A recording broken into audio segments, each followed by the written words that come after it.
Hello everyone, स्वागत है आप सभी का हमारे यूट्यूब चैनल में।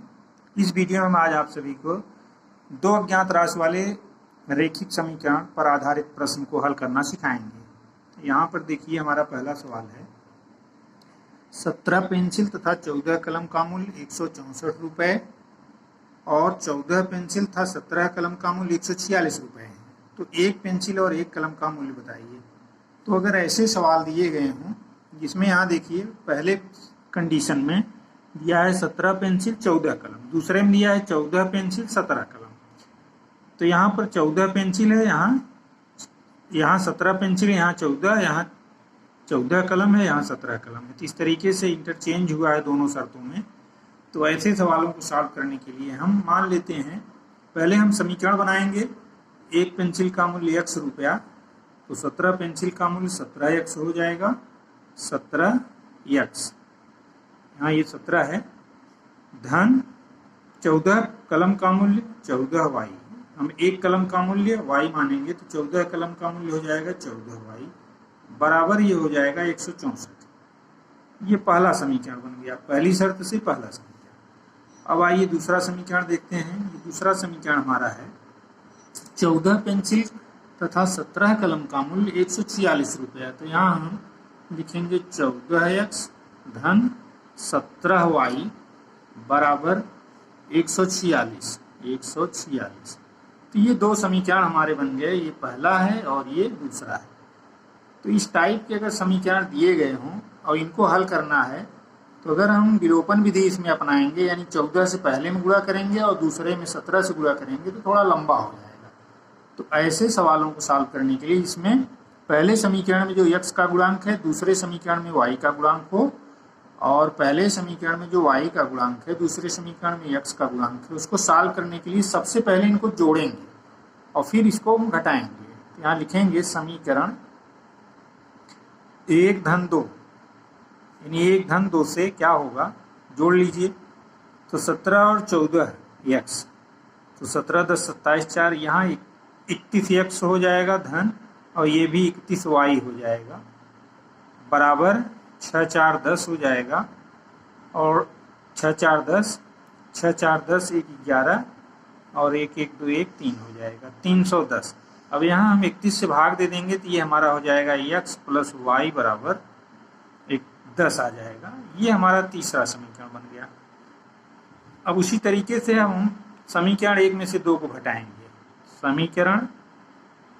समीकरण 1 ऋण 2 से, तो जब घटाएंगे तो 17 में से 14 जब घटाएंगे तो 3x होगा यहाँ पर, और इसमें से घटाएंगे तो -3y हो जाएगा, और बराबर इसमें से घटाएंगे तो 14 में से 6 घटाएंगे तो ये 8 हो जाएगा। यहाँ 5 में से 4 घटाएंगे तो 1 हो जाएगा, 1 में से 1 घटाएंगे तो 0 हो जाएगा। अब यहाँ पर हम 3 से भाग दे देंगे अगर दोनों पक्षों में, तो ये हमारा हो जाएगा x माइनस वाई बराबर 6। तो दो समीकरण बन गए अलग अलग। यहाँ पर अब x प्लस वाई बराबर 10 है तीसरा समीकरण, और x माइनस वाई बराबर 4 है, ये चौथा समीकरण है। अब इसको हम सॉल्व जब करेंगे तो एक बार इनको जोड़ लेंगे। समीकरण 3 धन 4 से, समीकरण 3 धन 4 से अब इसको जोड़ेंगे जब, तो y से y कैंसिल हो जाएगा, तो 2x बराबर हो जाएगा हमारा, यहाँ प्लस y है, यहाँ माइनस y कैंसिल हो जाएगा, तो 2x बराबर हो जाएगा 10 6 16, तो यहाँ 16 हो जाएगा। x बराबर, अब 16 में 2 से भाग दे देंगे तो 16/2, 2 8 16, ये 8। हमने माना है कि एक पेंसिल का मूल्य x रुपया, यानी एक पेंसिल का मूल्य आ गया हमारा 8 रुपया। अब हम x का मान समीकरण 3 या 4 में से किसी में भी रख देते हैं। समीकरण 3 से, तो समीकरण 3 में हम रख देते हैं x प्लस वाई बराबर 10, तो 8 प्लस वाई बराबर 10 हो गया। अब यहाँ 8 जोड़ा गया है, दाहिने पक्ष में ले जाएंगे तो घट जाएगा, 10 माइनस 8। अब ये हमारा आ जाएगा, 10 में से 8 घटाएंगे तो 2 आ जाएगा, यानी y का मान अब 2 आ गया, और x का मान हमारा 8 आ गया, y का मान 2 आ गया। यानी एक कलम का मूल्य बराबर 8 रुपया, और एक पेंसिल का मूल्य 8 रुपया और एक कलम का मूल्य 2 रुपया। यानी एक कलम का मूल्य, एक कलम का मूल्य बराबर 8 रुपये, और एक पेंसिल का मूल्य, एक पेंसिल का मूल्य बराबर 2 रुपया। यही हमारा आंसर होगा, यही हमारे सवाल में पूछा गया था। इस तरीके से ऐसे सवालों को हम सॉल्व कर सकते हैं। आशा करता हूं कि ये सवाल आपकी समझ में आ गया होगा, और इस तरीके के युगपत समीकरण भी आप सभी सॉल्व कर सकते हैं। अब ये रहा हमारा अगला सवाल। इसमें दिया है दो संख्याएं हैं जिसमें पहली संख्या का 2 बार तथा दूसरी संख्या का 3 बार जोड़ा जाता है तो योग 100 प्राप्त होता है। ये दूसरी संख्या 2 बार और पहली संख्या 3 बार जोड़ी जाती है तो योग 120 प्राप्त होता है। तो संख्याएं ज्ञात कीजिए। ऐसे सवालों को सॉल्व करने के लिए हम मान लेंगे कि संख्याएं, दोनों संख्याएं क्रमशः x और y है। अब x को अगर हम 2 बार जोड़ेंगे तो x प्लस x यानी 2x हो जाएगा। x को 2 बार जोड़ेंगे, पहली संख्या x माना है, दूसरी संख्या को y मानेंगे तो x प्लस x यानी 2x, और दूसरी को 3 बार जोड़ेंगे यानी y प्लस y तो 3y हो जाएगा, 3y। तो योगफल यहाँ दिया गया है 100 प्राप्त होता है। अब फिर कह रहा है यदि दूसरी संख्या को 2 बार यानी y प्लस y यानी 2y, और पहली संख्या को 3 बार जोड़ा जाता है तो पहली संख्या हमारी x है, इसको 3 बार जोड़ेंगे तो 3x हो जाएगा। अब इसका योगफल दिया है 120 प्राप्त हो रहा है। तो इस तरीके से ऐसे सवालों को सॉल्व करने के लिए हमने बताया था एक बार जोड़ लेंगे, एक बार घटा लेंगे अगर गुणांक ज़्यादा है।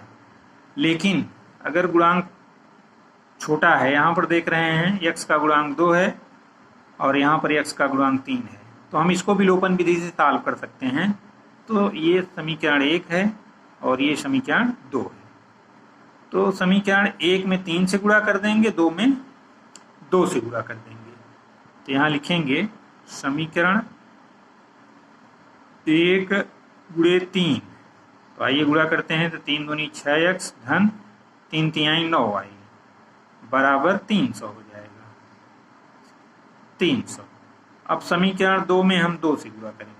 समीकरण, ये विलोपन विधि है, समीकरण 2 गुणे 2 ये हो जाएगा 2 तिहाई 6x धन 2 दूनी 4y बराबर 12 दूनी 24 यानी 120 दुनिया 240 हो जाएगा।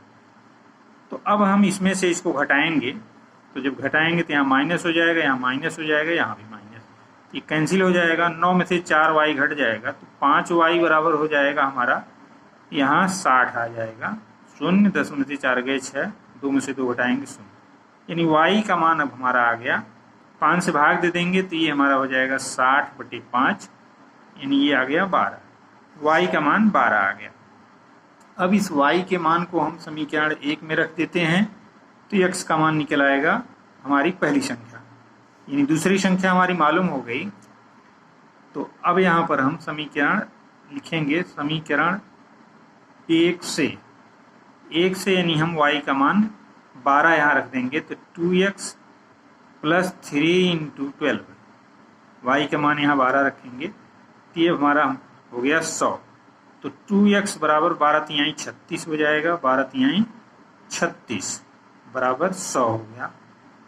अब यानी यहाँ पर हम 2x बराबर, इधर 36 जोड़ा गया उधर घट जाएगा तो 100 × 36 घटाएंगे तो हमारा 64 आ जाएगा। 10 में से 6 घटाएंगे 4 और 9 में से 3 घटाएंगे 6, तो 2x बराबर 64 हो गया।